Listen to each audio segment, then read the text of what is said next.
I always thought I was good with numbers. As an accountant, it's kind of my thing. But staring at my bank statement that morning, something wasn't adding up. A $5,000 withdrawal I definitely hadn't made was staring back at me, mocking my carefully maintained spreadsheets and budgets. My name is Claire, and until that moment, I thought I had my life pretty well organized. Sure, living with my in-laws wasn't ideal, but Jake and I had agreed it would only be for a few months while they got back on their feet. That was 8 months ago. I double-checked the transaction details on my phone, my hands shaking slightly. The withdrawal had been made in person at our local branch yesterday afternoon, while I was stuck in a 4-hour budget meeting at work. Jake, I called out, trying to keep my voice steady. No response. Of course not. He'd already left for work, probably passing his mother in the kitchen on his way out. Evelyn practically lived at our kitchen table these days, planning her social events and making endless phone calls. As if on cue, I heard her voice floating up the stairs. Claire, darling, could you bring me my reading glasses when you come down? I think I left them in the guest room. The guest room. Right. What used to be my home office before they moved in. I took a deep breath, grabbed her glasses, and headed downstairs, the bank statement crumpled in my other hand. There you are. Evelyn beamed at me, perfectly coiffed despite the early hour. I was just telling Richard about the most wonderful investment opportunity. You know how these things are, you have to act quickly when good fortune comes knocking. I froze halfway through handing her the glasses. Richard, my father-in-law, suddenly seemed very interested in his coffee cup. Investment opportunity? I repeated slowly, the crumpled paper in my hand suddenly feeling like it weighed 1,000 pounds. Oh yes, dear. Jake mentioned you were both doing so well financially, and since we're family. She waved her hand dismissively. Don't worry your pretty head about it.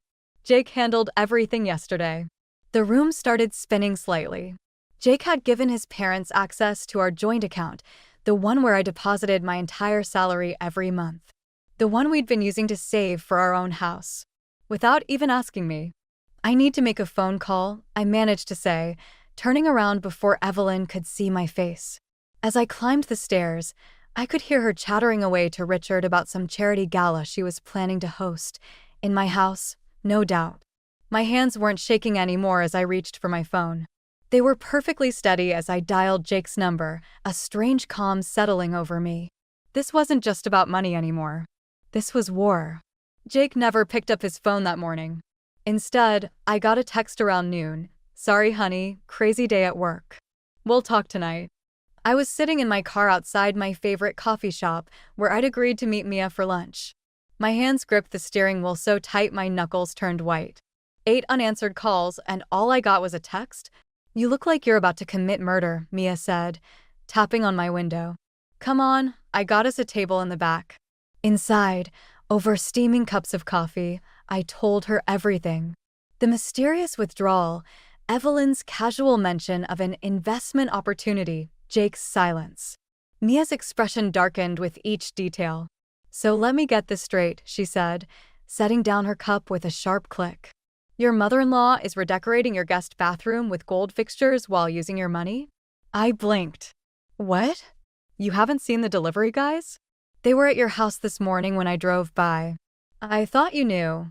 There was this huge truck from Luxury Bath and Beyond parked in your driveway. My coffee suddenly tasted like acid. $5,000. On bathroom fixtures. In my house. Without even asking. Claire, Mia leaned forward, her voice gentle but firm. This isn't just about money anymore. They're literally renovating your house without your permission. I know, I whispered. But Jake needs to grow a spine, she cut in. Or you need to grow claws. My phone buzzed. A text from Evelyn. Darling, the contractors need a decision about the marble countertops. I picked out a lovely Italian import, but it's slightly over budget. Jake said to check with you since you're so good with numbers. Mia read the message over my shoulder and let out a low whistle. Slightly over budget? You mean over the budget of your stolen money? I started typing a response, then stopped. Deleted. Started again. How do you tell someone they've crossed a line when they don't even acknowledge the existence of boundaries? You know what the worst part is? I said, putting my phone away. Last week, Evelyn told me I should be grateful they moved in. Said Jake was finally becoming the man she raised him to be now that they're around more. And what kind of man is that? Mia asked. One who apparently doesn't need to consult his wife about anything. I stood up, suddenly feeling restless. I need to get back to work. But first, I'm stopping by the bank to open a new account. One without Jake's name on it. Mia smiled. Now that's the Claire I know. Just remember, sometimes the best revenge isn't about getting even. It's about getting free. As I drove back to work, I couldn't stop thinking about those words. Getting free. Maybe it was time to show the Addisons exactly what kind of woman their son had married. The truth hit me like a slap in the face when I was organizing our tax documents. Jake hadn't just given his parents access to our joint account, he'd been systematically transferring money to them for months. Small amounts at first, then larger sums, all carefully labeled as business expenses or household maintenance. I was still staring at the spreadsheet when Jake came home that evening. The house smelled of his mother's signature pot roast, and I could hear her laughing with Richard in the dining room. Everything felt surreal, like I was watching my life through someone else's eyes. Hey, you missed dinner, Jake said, loosening his tie. Mom saved you a plate. $27,000, I interrupted, my voice surprisingly steady. That's how much you've given them since January. The color drained from his face. Claire, I can explain. Please do. I turned the laptop toward him. Explain why you've been lying to me for months. Explain why your parents are renovating our bathroom while we can barely afford our mortgage payments. They needed help, he said, running his hands through his hair. Dad's investments went bad and Mom. And what about us? My voice cracked. What about our plans? The house we were saving for. They're my parents, Claire. And I'm your wife. The words exploded out of me. Or am I just your personal ATM? Heavy footsteps in the hallway made us both freeze. Richard appeared in the doorway, Evelyn hovering behind him. Is everything all right? Richard asked, though his eyes were fixed on Jake. Son, perhaps we should discuss. There's nothing to discuss, I cut in, standing up. This is between me and my husband. Evelyn stepped forward, her perfectly manicured hands clasped together. Claire, darling, you're being dramatic. Family helps family. Surely you understand. Family doesn't steal, I said. Family doesn't lie. We never stole anything, she replied, her voice sharp. Jake offered to help. He knows his responsibilities to this family. This family? I laughed, the sound hollow. You mean the family that's been bleeding us dry while planning charity galas in my house? Jake reached for my arm. Claire, please. I jerked away from him, suddenly seeing everything with crystal clarity. The way they'd slowly taken over our home, our finances, our lives. The way Jake had let them. I'm staying at Mia's tonight, I said, grabbing my keys. And when I come back, I expect some real answers about where my money went. All of it. As I walked out, I heard Evelyn's voice. Jake, sweetheart, you can't let her speak to us this way. We're your parents. I slammed the door behind me, my hands steady as I started the car. For the first time in months, I knew exactly what I needed to do. Mia's guest room became my sanctuary for 3 days. Jake called constantly, but I let his messages pile up, each one more desperate than the last. It wasn't until I checked our online banking that I finally broke my silence. He's still transferring money, I told Mia, my laptop screen glowing in her dim kitchen. Even after everything, he just moved another $2,000 to their account yesterday. Mia set down her wine glass. Have you talked to a lawyer yet? The word lawyer made my stomach clench. I keep thinking about our wedding day. Jake promised to always put us first. Now I wonder if he even remembers making that promise. My phone buzzed, another text from Jake. Please come home. We need to talk about this like adults. Like adults. Mia read over my shoulder, snorting. You mean like how he's been acting like a teenager with his mom's credit card? I started typing a response when an email notification popped up. From our mortgage company. My hands started shaking as I opened it. Oh God, I whispered. We're 3 months behind on our mortgage payments. Mia leaned in closer. But you've been making the payments every month. I have. My voice sounded strange, distant. But apparently Jake's been canceling them and redirecting the money. There's a notice of default. A knock at Mia's front door made us both jump. Through the window, I saw Jake's car parked outside. I'll get rid of him. Mia started to stand, but I stopped her. No, I said, suddenly calm. I need to handle this. Jake looked terrible when I opened the door, unshaven, shirt wrinkled. Claire, please. Mom's beside herself.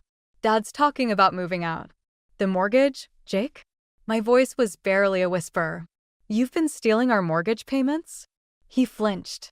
Dad's investment group is about to turn things around. Once they secure this next deal. There is no deal, is there? The realization hit me like a wave. Your father's broke, and you're destroying our life to maintain their lifestyle. Their family, he pleaded. We can't just abandon them. But you can abandon our future? I stepped back inside. I'm filing for separation, Jake. I suggest you talk to your parents about finding somewhere else to live. Claire, wait. I closed the door, my heart pounding but my mind clear. Through the window, I watched him stand there for a long moment before finally walking away. You okay? Mia asked softly. I nodded, pulling out my phone to search for divorce lawyers. I will be. For the first time in months, I actually will be. After a week at Mia's, I returned home with divorce papers and a plan. What I didn't expect was to find Evelyn hosting a garden party in my backyard, complete with catering staff and string lights strung through my apple trees. Claire. She waved as if nothing had happened. You're just in time. The caterers need approval for the menu for next weekend's charity gala. I stood frozen on my own back porch, watching strangers arrange flowers on tables I'd never seen before. What charity gala? The one we're hosting here, of course. Evelyn adjusted a centerpiece. Jake said you'd be fine with it. We've already sent out the invitations. The divorce papers felt heavy in my bag. Where's Jake? Working late again, poor dear. He's been so stressed lately. She lowered her voice. Though I suppose that's partly your fault, running off like a teenager having a tantrum. Something inside me snapped. Everyone needs to leave. Now, don't be ridiculous. Get out. My voice carried across the yard, making the catering staff pause. All of you. This event is canceled. Evelyn's face hardened. I have 50 guests coming next weekend. Important people. You can't just. Watch me. I pulled out my phone and dialed the catering company's number from their truck side panel. Hi, I'm Claire Addison, the homeowner. I'm canceling all services for next weekend's event. No, Mrs. Evelyn Addison is not authorized to make arrangements for my property. Claire. Richard appeared from inside, his face red. You're embarrassing your mother. She's not my mother. I turned to the stunned staff. Please pack up and leave. Now. As they hurriedly gathered their things, Evelyn grabbed my arm. You ungrateful little. Let go, I said quietly, or I'll call the police and have you removed for trespassing. She released me like I'd burned her. Jake will hear about this. Good. I pulled the divorce papers from my bag. He can add it to the list of things we need to discuss. Richard stepped forward, finally looking uncertain. Now, Claire, let's not be hasty.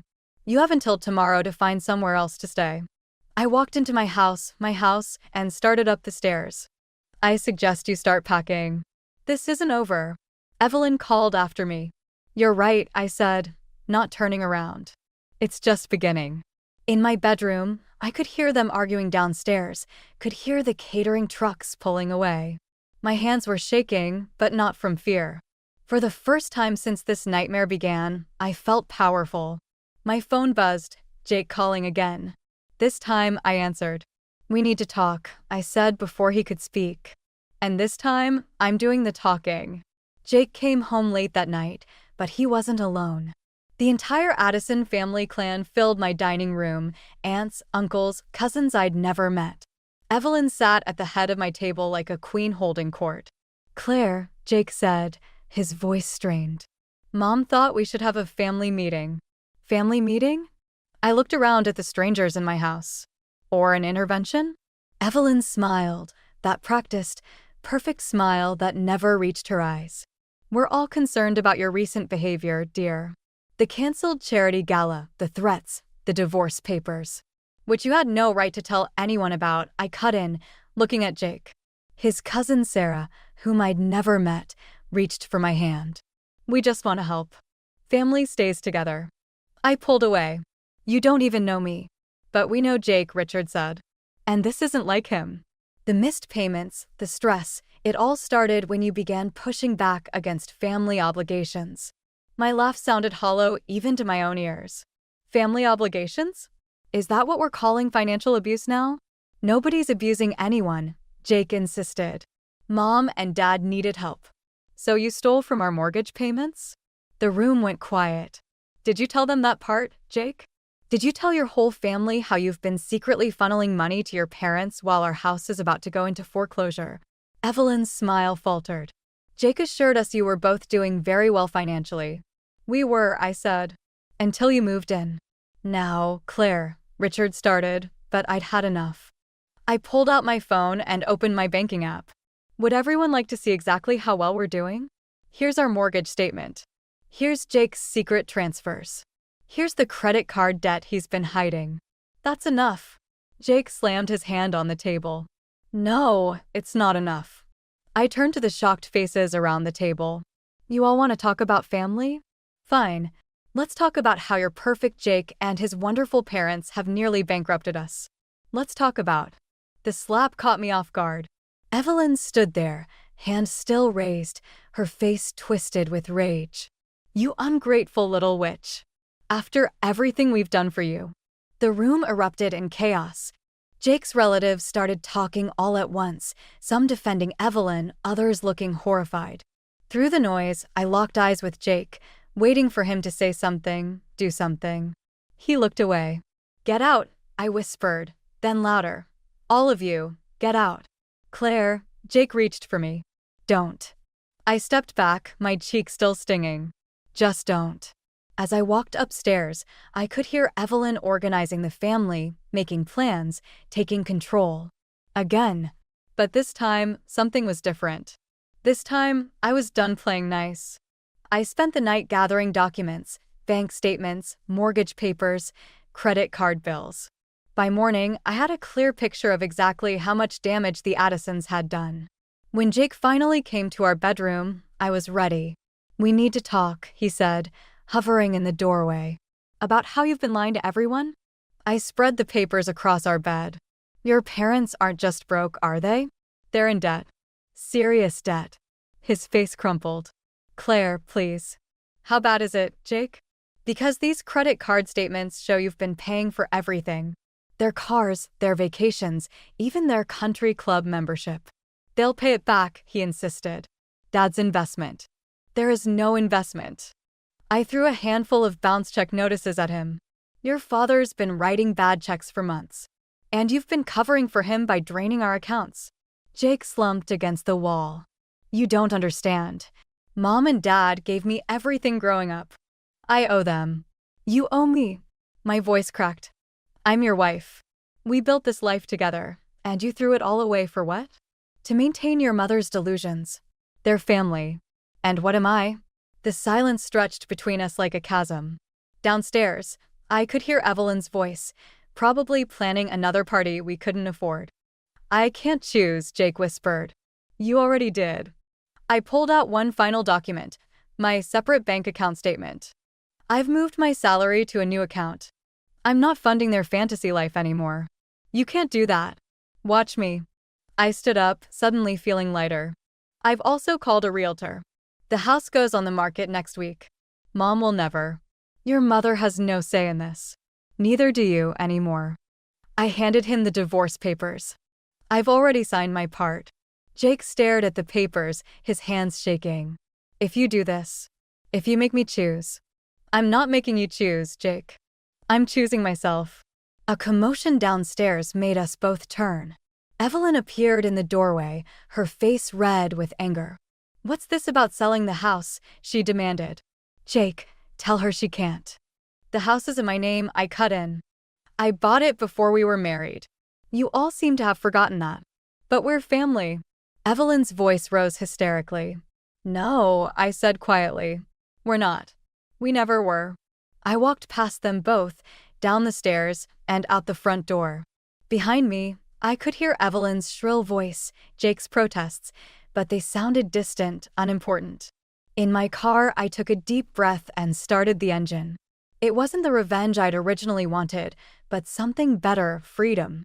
6 months later, I stood in my newly renovated kitchen, admiring the simple white cabinets that had replaced Evelyn's gaudy gold fixtures. The house had sold quickly, and my new townhouse felt like a fresh start. No more echoing rooms filled with other people's expectations. My phone buzzed, a text from Jake's cousin Sarah. You should know, Mom and Dad finally moved in with Evelyn and Richard. Jake's living in their pool house. I smiled, imagining Evelyn's perfect world crumbling under the weight of reality. For adults living off Jake's salary, pretending everything was fine. Karma had its own way of settling scores. The doorbell rang. I opened it to find Evelyn standing there, looking smaller somehow. Her designer clothes were gone, replaced by department store basics. Claire, she said softly. May I come in? Part of me wanted to slam the door, but curiosity won out. I stepped aside. Nice place, she said, glancing around. Very. You. What do you want, Evelyn? She twisted her hands together, a nervous gesture I'd never seen before. Jake's getting counseling. For financial codependency. He wanted me to give you this. She handed me an envelope. Inside was a check, not for everything they'd taken, but a start. It was supposed to be perfect, Evelyn whispered. My perfect son, his perfect life. I thought if I could just control everything. She trailed off, looking lost. That's the problem, I said. You can't control everything. Or everyone. I know that now. She reached for her purse. I should go. At the door, she turned back. I'm sorry, Claire. Not just for the money. For everything. I nodded, not quite ready to forgive, but understanding something I hadn't before. Evelyn's perfect world had been built on fear of losing control, losing status, losing her son's devotion. After she left, I sat in my quiet kitchen, looking at the check. 6 months ago, I'd wanted revenge, wanted to make them all hurt like I had. Now, watching their carefully constructed facade crumble under its own weight felt less like victory and more like liberation. My phone buzzed again. Mia, drinks tonight? That cute bartender's asking about you again. I smiled, thinking about new beginnings and unexpected paths. The check in my hand represented more than money. It was acknowledgement, accountability, maybe even a hint of redemption. But I didn't need it anymore. I took a photo of the check and sent it to Jake with a simple message. Use this for your therapy. I'm good on my own. Then I texted Mia back. Tell the bartender I'll be there at 8.